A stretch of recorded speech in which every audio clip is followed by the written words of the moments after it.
Hi viewers, welcome back to another episode of our Senior Fireside Chats. Now, today we have a very special episode. Our guest claims to have been in contact with extraterrestrial life. Would you like to introduce yourself? My name is Gary Kidwell. Nice to meet you, Gary. Yes. Now, we're going to be talking about your contact with extraterrestrial life. Could you please explain sort of what happened, or can you give a description of what happened? Yeah, the first experience was I was 2 years old, and I was living at the time away from my mom and dad, and I was living up in Northern California at Clear Lake. Mm-hmm. And I was living next door to my grandmother. In the middle of the night, I woke up and I saw this figure, this man, standing at the foot of my bed. And it scared me. So what I did was I threw the covers over my head and closed my eyes. And then, 1980s, I started going to Dr. Fiore, Mm-hmm. who is she does past life regressions, Mm-hmm. and she does, at the time she worked on various things that if you had a problem, you could go to her and she would listen to you and she would help you get through the problems. Mm-hmm. This time, when I woke up, there was this man standing at the edge of my bed. Mm-hmm. And I closed my eyes and I went to sleep. Mm-hmm. And then later on, when I started working with Dr. Edith Fiore's, we were working on various issues, a lot of issues that I had with my mother. Mm-hmm. And I got a chance to work through those issues. And then she would take me back in time to former lifetimes. Mm-hmm. And I would work on clearing up various issues. I see. And then that all ended. That ended around 1988. Then I found out that she was doing a book, and she invited me in because she was writing a book on extraterrestrial. So I went to her office. She put me in her chair, put a blanket on me, and she talked back. She counted me back in time. And then she just said, just start talking. Don't worry about what comes up. Mm-hmm. So I did. Then I found out through this process, the process took about 2.5 hours. Mm-hmm. And through this process, I learned that I had been at one time a space alien, and I came from a planet called Reptilium. No worries. It's RITICULUM. Mm-hmm. It stands for the Net. It's a constellation that's in the southern hemisphere near the Southern Cross. Mm-hmm. It's what I also learned, later on, I learned, so then at that time, when I was 2 years old, Mm-hmm. they took me, there was a man, and he was there in the room with me, and he took me with him I see. to his spaceship. Mm-hmm. It was like a flying saucer, and it reminded me very much like the flying saucer that was created for the movie. It was a MGM movie, and it was MGM worked with Walt Disney, and they created this really interesting flying saucer. Wow. And the flying saucer was so much like the flying saucer that I was taken on board and flown to the place where the reptilians did their inspections Mm-hmm. Now, they went to a place that was 48 light years from Earth, or 288 trillion miles. Mm-hmm. Now, what I found was, in the past, I was a member of this group, and apparently I looked very much like a frog. I had a head like a wild boar. I had thick, bristly hair. I had hands like a human. While Dr. Fiore was recording everything, then later she listened to the recording and then wrote her book. I see.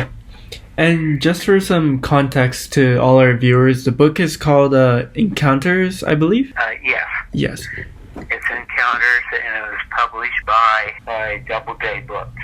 I see. And she, at that time, had one other book published by the same group called The Unquiet Dead. I see. But in this story, she asked me lots and lots and lots of questions. There were, one person on board the flying saucer. It was a flying saucer. It was round, and it looked just like something out of a movie. So they took me aboard this craft, and they flew to a place near, I guess they flew to a place near reticulum, Yep. and that stands for the net. Mm. And that's 48 light years from Earth. The planet I was taken to is part of Reticulum 1. And it's a binary star system. So I went.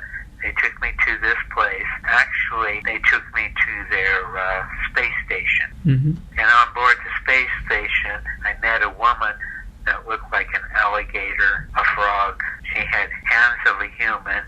She dressed like a human, but she was my nurse. She took care of me. Now, there were at least 2 doctors on board the spacecraft.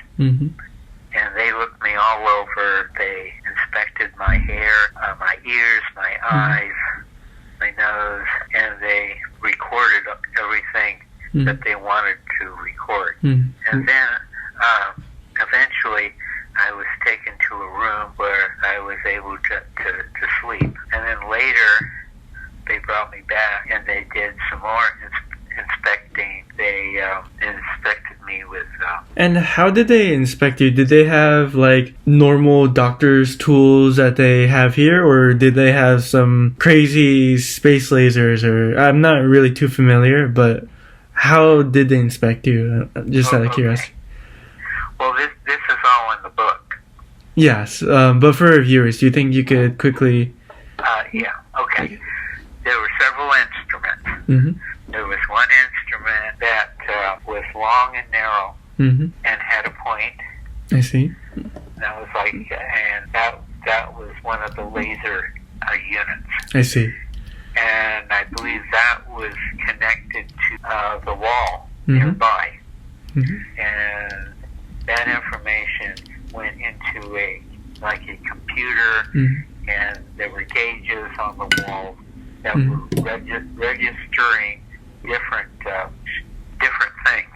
And then they didn't really talk to me, but they did. I believe they did talk to me from what is called.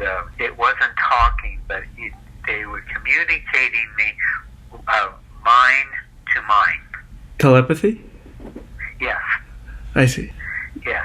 And they didn't tell me much, but they were interested in me, and they were interested in, the way I looked, and they looked my body all over, and one of the things they found, my head. Wow. It went all the way around the top of my head, removed the skull, and they went into the brain and repaired brain tumor. Then they put the top of my head back on, and they cemented it in such a way that you cannot tell that it was ever removed.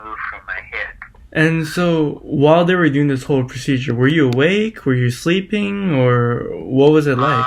I don't remember. I think I was awake.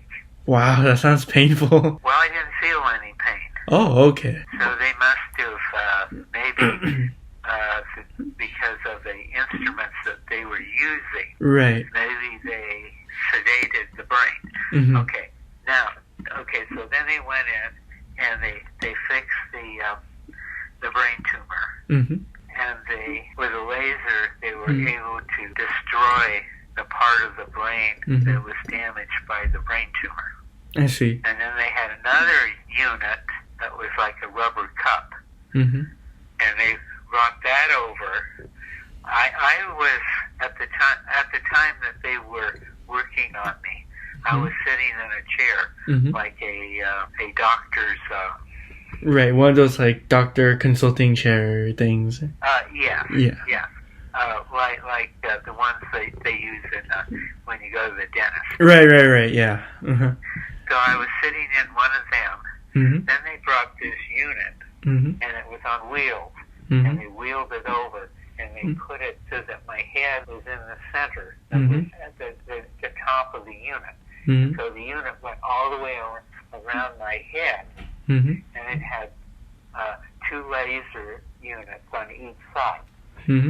And so during the process, they would, I guess, automatically, they control the speed of these laser units. Right. And the laser units went around my head, and they cut my head, the skull, the top of my head. They cut along all the way around, front and back, and then they removed my skull, and then they went into the brain, and they found the problem.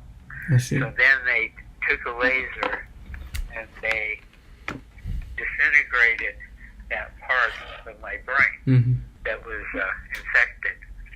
And then they had another unit, and they put that unit in over the area that was destroyed, and it would suck the ash. It was gray ash, and they would suck. This unit would suck the gray ash off the top of the surface of my brain and remove it. Right. They did all that. Then, when they were finished, they put my skull back on, and they cemented it in such a way that you can't tell where it is today. Right. Then the nurse, or the woman that looked like an alligator, she took me to another room where I could rest. Then the reptilians, they recorded everything, and that was also recorded on when they were doing all this exploration. It was being recorded on dials that were on the walls next to me. I see. And I was in a room that was circular, and so they did all of this, and then finally they finished, and then eventually